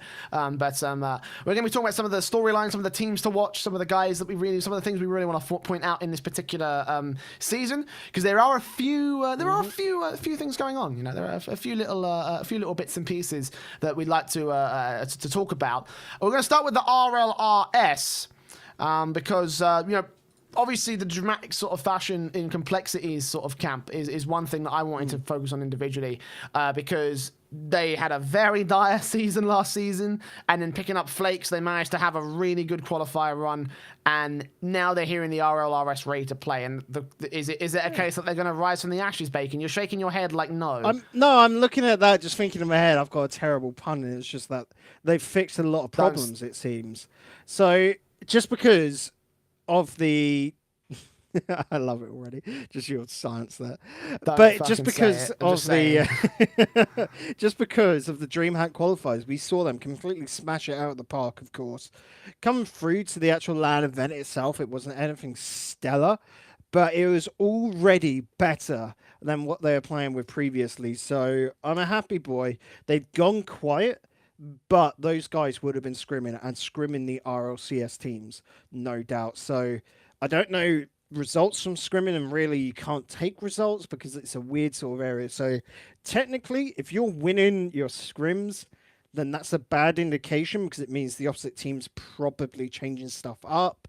It's a lot of mind game areas. So if you're winning, you're not changing up enough and you're not trying new things enough. But if you're losing, then something's not working. Like it's an odd back and forth between the two, isn't it, Jay? So whatever they're doing, I'm sure those lads definitely working hard. I mean, Metz and Norris, I think tweeted it yesterday that he's not going to be doing any streams really. Like, he might do the occasion one if he feels it in the run-up. Metz and Norris isn't on Complexity anymore, remember? Oh, fuck, yeah. You mean Magnus? Weren't Magnus. Yeah, maybe Magnus. I can't remember. But just basically, no, it might have been Flakes as well. Jesus. It was Flakes. Actually, no, it was Flakes. Actually, I remember that tweet, yeah. Yeah, because they're having to basically put everything in because they can understand the competition that's coming up. And so essentially, they're just going to drop the streaming, make sure that those, say, 3-4 hours that they would be streaming is now scrim time. That's going to be a big improvement. And essentially, they're going up against teams now. Look at ARG, look at Xenomoon, who are putting in 8 hours a day, you're 9 to 5, essentially. Admittedly, because they're players, it's probably not 9 to 5 because they wake up at 1 o'clock in the afternoon and play through to 1 a.m. in the morning. But work hours are different for everyone. Yeah, I mean, I have a lot of faith in Complexity right now. Like, I'd certainly say that they're probably a shoo-in to make it into the promotion playoffs. That's my personal prediction. Yeah, at the very start of the season, I'd certainly say that they're my pick to make it into the promotion playoffs. Whether that'll actually be the case is another entirely different story. The difference is they're a safe pick. I want to say, like, if you're looking at all the teams, they are certainly a safe pick, right? I mean, and it's probably just because of the caliber of Complexity and the fact that they have got a former world championship finalist basically right there. and even They've sorry, got and an actually org former backing them world as champion well. as well. Actually, now that I think about it, you know, like there's go for it. I was going to say, when you look at the org aspect as well, where they will be trying to back them and giving them all the help, you know, in the more mental aspect, which they will have on board to try and work on that team chemistry and, you know, that sort of advice they can reach out and get, it's fantastic for them. And so essentially the ball is in their court and it's theirs to win and take the top 2 spots. Everyone else is going to have to fight over it a little bit harder. Arguably, you could talk about Veloce and Method, but they're not the same caliber of players. You know, they're not previous world champions, are they? No, you know, I mean, again, you know, there was a world finalist in this roster, but, you know, other than that, there were no world champions. There was Greasy Meister, who was part of Team Envious, you know, obviously. You know, part of that... Greasy one with Flipside. Yeah. Did he? Mm-hmm. Season 2. Am I being a fucking idiot? You are, buddy. That was before you came into Rocket League, though. Oh, fuck. Yep. Oh dear, this is why he has man. me here. Yeah, see, this is the reason why I'm the host and this is the analyst, because fucking I don't know my shit, right? I'm a play-by-play by nature, I'm a host by night. So there you go. Yeah, no, I've got faith in complexity for this one. That's what I'm gonna finish this sort of one on. The next thing I want to talk about, Method and Veloce. These two teams obviously had a well, I mean, one of them had a really rough season. The other one obviously has been trying to have some sort of promotion opportunities for the past 3 seasons. And the question is, can they finally get that fucking promotion spot? Because it's eluded them for so long, you know? Like, I'd certainly say that between Complexity, we've got Complexity, I think, are the safe pick to go to the promotions. And then Nephin and Veloce are the next 2 teams in line for that. Especially when it comes to looking at the previous sort of teams that came from the last season. I mean, sprinkle on ARG and Zeno Moon as well. That's what I was going to say as well. You also got ARG and Zeno Moon, who are looking like hot shit. Baguette Squad and Raito has had a good run. And, you know, like, I almost feel bad again for these guys because they've hunted for it for so long. So the problem we necessarily have is RLCS, we've got, you know, we're all saying we've got 7 teams that can make it through LAN, then you've got 1 weaker team. Arguably, you could say the same for RLRS. To some degree, you've got, I would say, 1 team which is safely in top 4, Complexity. I'm going to put that out there. The other lot, though, anyone fucking knows because it's just so good at the moment. Rocket League is at its peak. This is also why we're sort of like upset with why we don't have so many tournaments, why Weekly's dying, because Rocket League is at its peak. This is the boom period, and we want to see it absolutely fucking explode because you could have 2-3 tournaments a week with top tier Rocket League going on, and we're not talking about the top 8 RLCS teams playing. We're talking about into the bubble scene, and it would be so entertaining to watch. But of course, that's not the reality we live in. But yeah, looking at that there, Method and Veloce coming on in are going to be wanting some hot shit straight away. I'm really surprised. I thought they would just be a DreamHack pickup for Veloce. For a lot of people might not know the name, they're a sim racing org, essentially doing a lot of Formula 1 stuff and within the sim racing world, and a lot of like GT3 and endurance. So for them to come into Rocket League, naturally because of the cars and all of that aspect, from me doing a lot of sim racing, a lot of sim racers actually like Rocket League as well. It's like that casual game for them. They really stick hard with their hardcore aspect into sim racing, and then as they're casual, they quite like to do Rocket League. A bit like Rocket League players go hard into Rocket League, and then as a casual game, they all seem to play Osu, which is a little bit odd. But that's the way the world works. So, Osu or Counter-Strike. I've heard of Osu as being like a great sort of like clicker game for Counter-Strike, especially if you want to warm up and everything. Like, you know, I've seen that done before. Rocket League, though, I think it's the weeb aspect. I mean, we do have a number of think that's weebs it. in the scene. I mean, you take a look at the Nothing fucking wrong posters. with that, I yeah. mean, just take a look at the posters behind me, right? And you'll know. And it's not a PC gaming thing. Sorry, Tractors just said it's a PC gaming thing. It's like, no, because Counter-Strike is absolutely the fucking opposite. You get shit for liking anime. Like, it's like, you remember like back in the old days where if you like said you liked anime and you were like in secondary school and shit, you'd get like absolutely railed for it. You know, like I was part of that generation. It ain't the world anymore.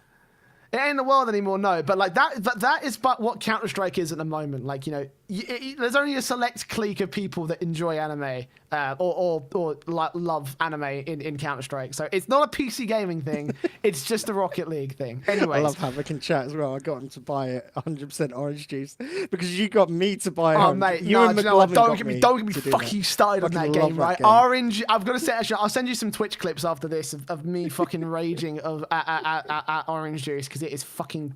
I hate Beat that Saber fucking as game. well is so fucking good, and that is weebtastic. Like, Tractor, or was it Failure? Sorry, it's Failures that took the picture of like us doing the Beat Saber, and we didn't realize the avatars were like these anime gelbs or whatever, like those sort of, like. What are they? The dancing, singing idols. Is it Miku or something like that? Hatsune and we Miku. just laughed our asses off because it's just so funny seeing grown men do that. And then it was Tractor apparently, but yeah, that was so fucking funny. Loved it. To which you're good at, Beat Saber, and I don't know where you got that from, but oh mate, I can't, mate. I'm gonna be getting a headset soon, so it's gonna be so fucking fun. I'm gonna play Beat Saber all day. waiting for this, but like, we're new getting generation. really sidetracked. So let's jump back into the show as we talk about some of the RLCS squads, because obviously there are a lot of storylines going into the RLCS. A lot of teams that we look forward to seeing, a lot of teams we have questions about, a lot of teams that who could be in contention for the championship essentially this season. You know, like it's not just Dignitas anymore. You know, although yes, they are still looking like the best team in the world at the moment. You've still got the Bricks who were that's fucking, just consistency though. That's the difference. You still got the Bricks who are looking really good. TSM in a bit of an awkward situation. Like, let's just talk about this in a bit more depth. I think we'll start with TSM, in fact, because ever since E-League, they have had a bit of a weird one, and they've obviously brought in a new coach in Jake, who I'm told actually was coaching them back, a long time ago. Before E-League, apparently. Yeah, but even then, before that point, Jake has now moved into EU, right? He is now part of the EU scene, essentially. We've welcomed him like a brother with open arms, essentially. And now he's going to be coaching the team from within the region. I imagine he'll be going with them to LAN events. He'll probably be sitting in with them during their matches and giving them advice and shit. So I want to know, can we see TSM rise again to the E-League Championship glory that they once had? Oh yeah, they've done it before. They can do it again. The only difference is gaining that consistency. See, they sorry. Let me rephrase it. Do we think it's realistic then? Yes. For them, you think so? Yeah. The bigger question is it realistic for the Bricks, aka X Flipside, to keep their run going? Was it just a new sort of we saw from their play style that when they were playing with speed, there was a couple of mistakes in their play. But you see that also at that high level where that throws off teams, essentially, where there's some differences which you are not ready for. So now where they've got a more stable routine, it's the same when you get a hot new, just throw together pickup team where they suddenly do great. And then after a month of playing together, they start simmering out. It's because they're trying to set in stone rotations and it's not as spontaneous and reactive as before. So for Team Solo mid here, I'm expecting them to just be able to relight that fire. Whether they do it this season, I'm hoping so. They're definitely up there. But if they don't do it, that just gives more possibilities for the newbies like Triple Trouble and Savage to make it through. However, I do not see Solo mid going bottom 2. So I think they're safe this season. No, they're a definitely good shot. not. Definitely not bottom 2. Absolutely LAN, not. But I think they'll make it. I think they'll make it to the LAN. 5th spot, I reckon. I think I'm going to say I think they'll make it to the LAN. I don't think they're going to win the title this season, though. No. And again, unless they've done something in this off season that's allowed them to turn around and just go like, right, let's fucking smash it out of the water, then fair enough. I mean, that certainly could be a possibility. But based off of their performance in DreamHack, based off their performance in WSOE, they didn't do well in WSOE and they bombed out of DreamHack, and those are the main results we've got to go off of when it comes to TSM. And obviously, getting a coach in is fantastic. They've got a really good roster. They've got a really good team there. And I feel like they're going to make it to the LAN event, but I think that's as far as they'll go. I think they'll certainly have a good run, maybe in the lower bracket, maybe make it a top 6. But I'm not counting on anything higher than that, I don't think, to be honest, Bacon. No, it's definitely a fair sort of like statement, to be honest. Can't add any more, buddy. All right, then. Well, let's move on to Dignitas then. Because... if you want to go off the basis of the last LAN victory is the best team, then obviously Dignitas are the best team right now. Certainly, if you take a look at history in the past year of what Dignitas have been able to achieve, even with the likes of Yukio in their roster, like they've been looking really, really good at the moment. Are they going to keep that top spot? Have teams figured them out, though? Again, it's still the core of the World Championship team, which obviously had issues against the North American squads.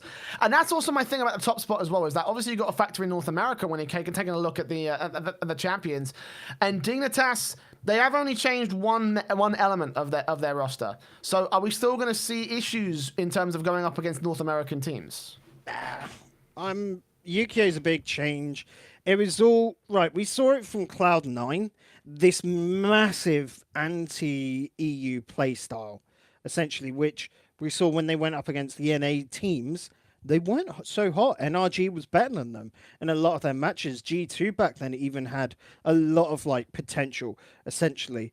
So C9 had just got a playstyle down, which was purely focused on being able to beat out the sort of EU defense-minded sort of, and then push playstyle. That won't change a massive deal, and so Cloud9 is still the biggest threat to a lot of EU teams at LAN.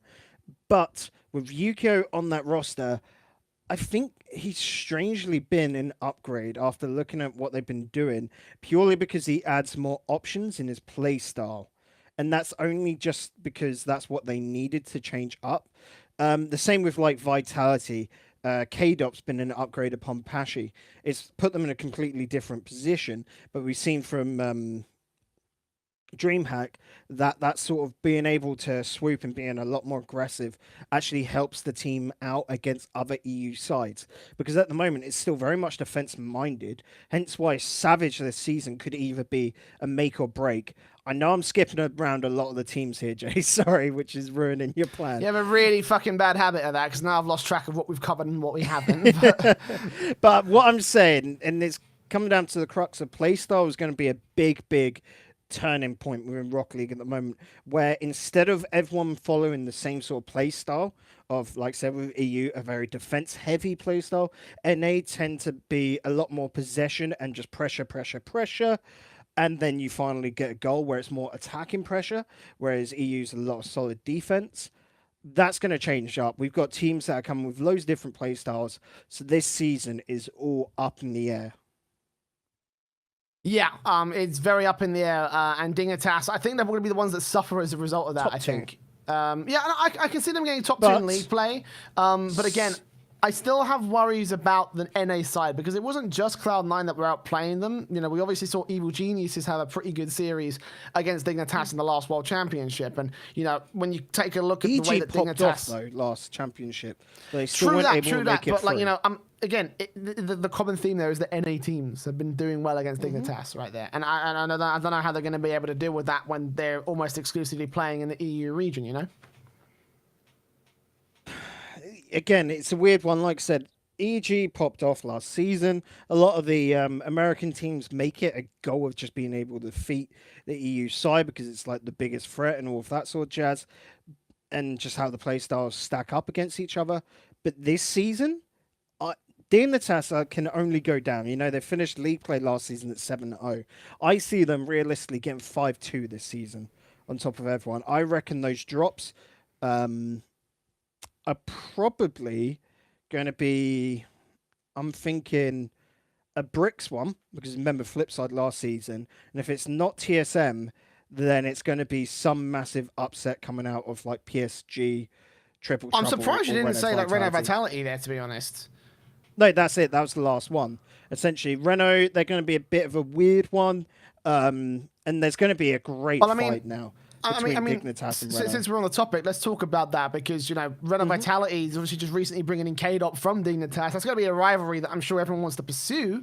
But, you know, what do you think Vitality can do with this mostly French side? You know, like obviously they've got a really good set of players. Like Scrub Killer's insane. Fairy Peak, I still think he's not as good as Fairy Peak from the Mocket days. But K-Dop himself has managed to boost this squad to a point where they were making the grand final at DreamHack. So what do we see for their prospects in this coming season? Personally, winning LAN. I reckon this is the Really? next team to win LAN. You think so? I honestly do. They've had so many teething issues. We finally saw when it worked at DreamHack, and now we just need it to get consistent. And Renault Vitality with that roster, the Fairy K-Dop like combo in attack is nuts. Scrub has just fully embraced that he is an anchor, and he has just got to stick to defense. He is the ball boy for those two, which is absolutely fine because, you know, he's on a good whack of money. So, albeit at 16, you're going to be fine with that. And so this is a team that are learning their roles and they are doing it well. The growth rate, you know, again, the whole Gregan saying, oh, but they're winning all their scrims and looking really good. Yep, scrims don't matter. Old meme, right? We will see this when it comes around to league play this weekend.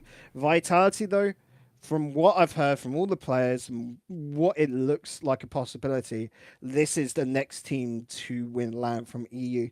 Dignitas, I still think will get top 4. TSM is questionable, but Vitality and Dignitas are the only two I can say I reckon will make it to LAN out of all 8. Wow. You know, honestly, I didn't expect you to go that far. Like, I thought they had a lot of promise. I still would have picked like Dignitas to beat them at LAN, though. You know, I still would have think that they would have been like if we were to get the dream scenario of Dignitas versus Vitality at the grand finals, I would have put Dignitas above Vitality in that case. You know, Dignitas struggled with very high attacking teams. Vitality are potentially the joint most aggressive team now with that addition to K-Dop, being able to just put a lot of pressure from that midfield line. Your other teams that could be a struggle are actually going to be Savage, what with all them being strikers, but I think that's less likely because Dignitas can hold off. You know, they can work a way through and then just find that crack and get through. That's Dignitas. Triple Trouble and PSG are very similar in their styles where they try and go a little bit methodical, but they do put on a lot of pressure. But Renault Vitality, with just the sheer speed those players have, I think it's going to be a struggle for Dignitas to be able to find a gap in that sort of like defense if they're playing on form. And it all just comes down to if Vitality start getting into the groove of things and we start seeing that chemistry link up, dear God, this is going to be the French powerhouse. All right, well, let's talk about another powerhouse. In particular, I know I haven't got this down on the notes. I probably should have added it earlier. But I want to talk about the Bricks. How do we rate their chances? Because, like, you know, Dignitas and Vitality are still pretty good contenders, but the Bricks are also, they're still on their hot streak. You know, like they had a lot of people say they had a middling performance at DreamHack. I disagree. I just think that everybody else was fucking hot as shit. You know, so. What do we think about the X-Flip side, guys? Like, are they going to make LAN? Could they possibly make a run to the championship? Because, you know, this is a really, really powerful squad. It is, and we've seen them get the results like they did. We were saying it. No one expected much from it, WSOE, to go out and win it. DreamHack, for them to look so good, their loss was to Vitality, and we both said it. If they grand finalists, if they didn't lose to Vitality, we expect them to make it through and then go up against Dignitas right at the end, and that's what I thought anyway. Before when we were talking about things, I thought it was going to be a Dignitas Bricks at the time flip side final, and lots of people agreed to that just from how they looked playing this season. I reckon it's going to be another one. It's going to be a struggle. But I want to say they're making it to LAN. My only problem is just looking at the teams here. Essentially, I'm going, well, you got Dignitas, you got Bricks, you got Vitality, you got Solo Mid, you got PSG, and then you've got one more spot, which is either going Triple Trouble or Savage. And then whoever out of those, like Triple Trouble and Savage are looking the weakest out of the whole lot, but that's purely because of the whole state of RLCS play. You know, it's quite hard to like go against that. I'd say out of the whole lot, bar Mouse, because they're quite a bit of a jump down.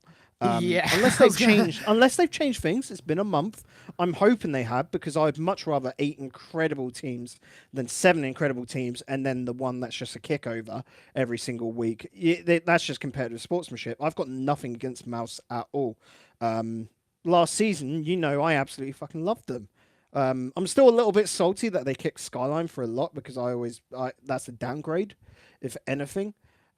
Purely just because of the play style and that whole team chemistry, but they've had a month. They enjoy playing with each other, so let's hope it's going to fix things for them. But as it stands, Triple Trouble or Savage are going to be fighting to keep out of those bottom 2 spots. Like, it's just the way it works at the moment, you know? Yeah, well, I mean, I don't know if you want any more insight onto the Mouse Sports side or whether they have been working on it. I haven't seen any scrims or heard any scrims lately. Mouse. You know, like Mouse, it certainly feels like this is their last season, you know, and I feel like probably this might end up being the case, you know, with the RLRS up-and-comers, the fact that they have looked genuinely weak. Like, the last time we saw them was at the Rival Esports Winter Open back in February, like the last official competition. And even then, you know, they look very, very weak. You know, they lost a game to whatever, Freaky Flame and Calyx, sure, but then they lost a series to Zeno Moon with some pretty dire games in that particular regard.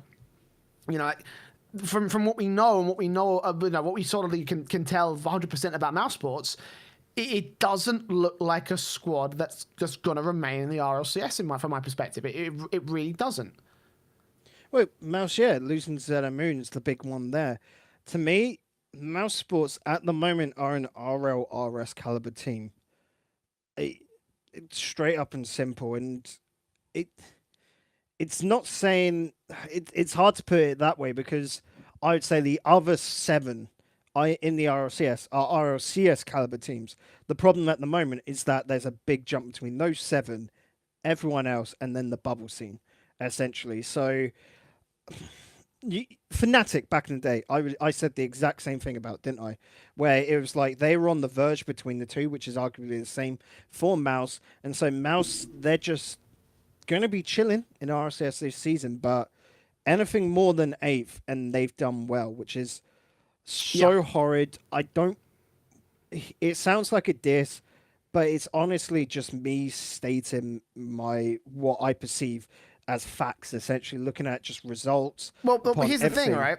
Here's the thing. If you look at the facts, if you look at the Mouse Sports trend, it does suggest that they would end up going down in the relegations. You know, as you say, better than 8th, I'd say would be an achievement for Mouse Sports at the moment. Yep. And you know, they haven't looked good since their recent roster moves. You know, like I still think that, you know, the Skyline move was the wrong move. And again, that storyline of potentially them seeing each other in the promotion tournament, like imagine that. That's a you know, like one. that. I mean, look, right? Imagine if Mouse Sports came 8th and Riot Overs came 1st, right? And then there you go. That's all. Would that end up being? No, sorry. Riot Overs came 2nd and Mouse Sports came 8th, or Mouse Sports 7th and then Riot Overs 2nd, right? It'd be 8th and 1st. Yeah, no. I'm just saying, like, you know, the opposite C, is that where they meet in that upper final, or they meet in the lower final somehow? Oh. And that way the decider match is what... You're saying they're like, meet in the upper final or lower final. Mouse Sports could quite easily not meet them in anything, because they would just get instantly dropped, and that's the problem. So I want them to meet straight away. I'm looking at the story there, right? I don't care about the players, Bacon. Okay, I care about the story and the entertainment. Yeah. But let's not tread back on that line, shall we? Let's not tread back on that line. I think we're all in agreement. This is not looking great for Mouse Sports at the moment. But let's talk about some teams that we have a lot of promise for. Triple Trouble and Savage are the new promotions from last season. Obviously, they were hype as hell coming into that last promotion playoff. We were really hyped about the Triple Trouble move. But for Triple Trouble individually, I'm still not sure where I rate them. Again, I haven't seen much of them. I don't really know what the Casio and Speed move is going to do for that roster, because they certainly were a team that you said were in the top 4. I think I might have, boldly agree with you on that front with Speed. But now that Speed's gone and Casio's in, that's not a like-for-like trade. Speed is, as he proved with Flipside, is fucking insane. And Casio's still great, but I don't think he's Speed great. So our biggest problem here, and I'm going to say, is it puts them fighting for that sort of 6th, 7th spot against Savage. I only say against Savage because if I was to just seed completely off the bat right now, I'd probably go Dignitas first seed, Vitality 2nd, Bricks 3rd, Solo mid 4th, PSG 5th, and then those two, where'd you go between those? And I only say Solo mid 4th because of, the recent little crumbling. I could actually put them on a 4th, 5th spot with PSG there, because PSG do good in league play, don't they? Online, PSG are nuts. So I need to give them a little bit more credit, I'd probably say there. LAN, we know, is where they suffer, but online, they're pretty dominant. So those 5, are fighting for those top 4 spots. And then you've got the other 3 fighting to stay in. And that's only because Casio and New Boy, I hope, I'm wrong in saying that, because if he's come in and they've grown with him, they already had that previous experience. That'd be awesome to see. Like, for them, they weren't expecting a loss of speed, and no one really wanted it, but it is what it is. Savage, on the opposite end, is just a case of they're Savage. They're great attacking players, but we've seen that defense crumble way too often.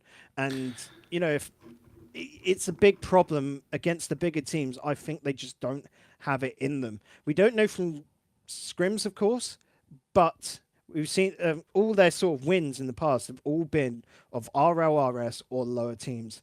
They struggle against the top teams. I think you're forgetting DreamHack Leipzig, though, Bacon. Right, like, let's remember that particular run for Savage, right? So remember just that to first recap. day, though. Sorry, their first game on the first day, though, against Rogue didn't go well, but they beat out Veloce, not expected. And then the second day is where they had that insane fucking what? You're saying beating Veloce. Sorry, it's my Savage mistake. got very lucky with their seeding. I would say within that, because it was very much heavily in their favor. Okay, fine. Right. Debate on that point, but you can't debate a victory against Flipside, a victory against Cloud9 in the second day group stage, and then a victory against G2, right? This team Day 2 and 3, they popped off, yes. Yeah, day 2 and 3, they popped off. And honestly, I know it was. I agree with you. I agree with you last season and how offensively based they can be. But Alpha has turned himself into a serious defender. Like he's looked really, really good in the back line. Team. Yeah, he's the best player. I'm not even denying that.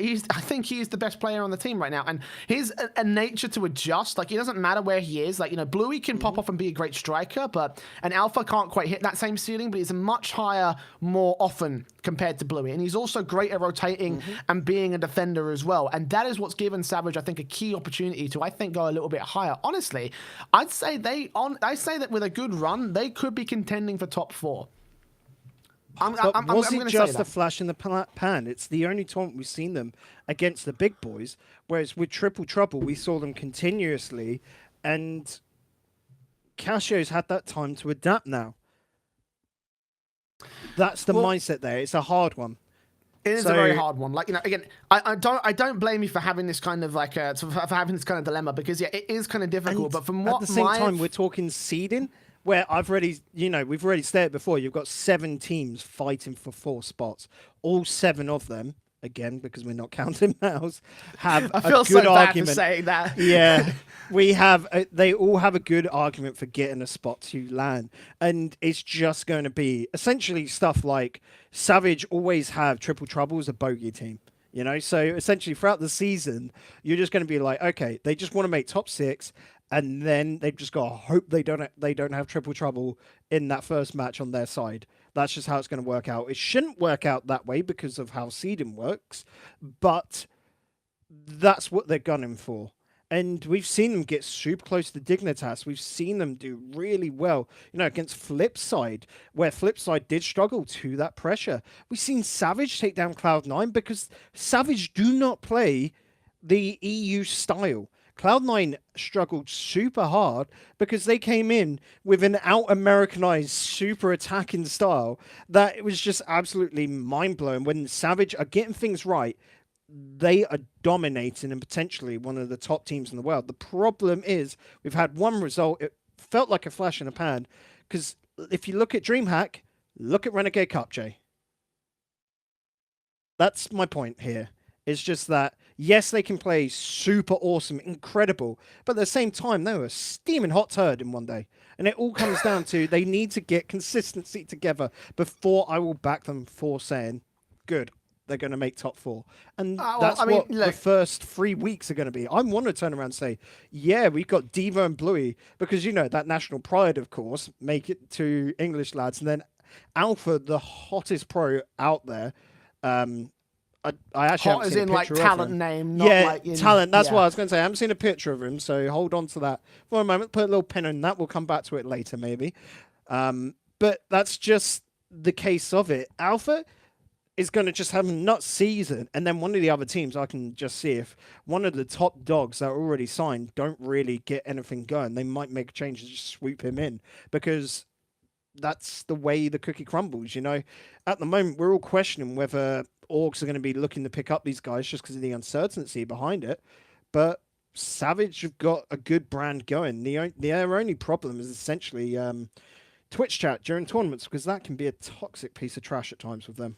Oh, fuck Twitch chat. No one gives a shit. Obviously, not the Twitch chat of our streams. Twitch chat of our streams, that's toppers. But for general esports stuff, fuck them. But, for certain, I think the one thing that we can definitely agree on is that, although maybe I might not agree on the Savage thing, we might certainly agree that Savage, Triple Trouble, those are the teams with the most amount to prove here. And honestly, of all the teams here, I think they could have the most potential to prove it all. So at the same time, though, if either Triple Trouble or Savage make bottom 2 and have to go into that promotion relegation tournament, I could probably say, looking at it from now, they're pretty safe, I want to put it as. Maybe Savage not, because they do seem to struggle against ARG, and if ARG make it through, then who knows there. But those two are definitely a jump ahead of the RLRS level, so they've got that going for them. If I was an org looking into this, Bricks, Triple Trouble, and Savage, I probably would look at them pretty safe if I was an esports org looking to pick them up.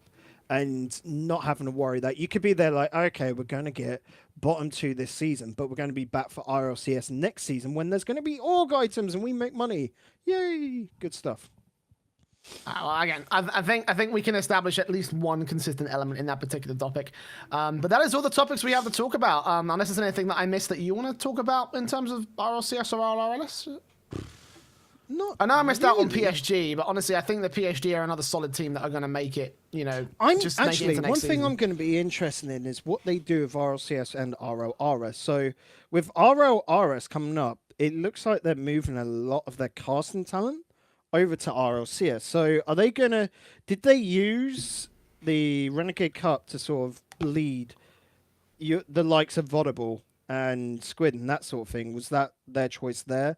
I don't think so. So it looks like a lot of the casters are going to be working on both the RLRS and RLCS, which to some degree I think will improve those guys as casters and make them better. And, naturally, because you cast more, you get better. That's how it works. But the difference between the two is going to be less, and that might lose the charm of RLRS.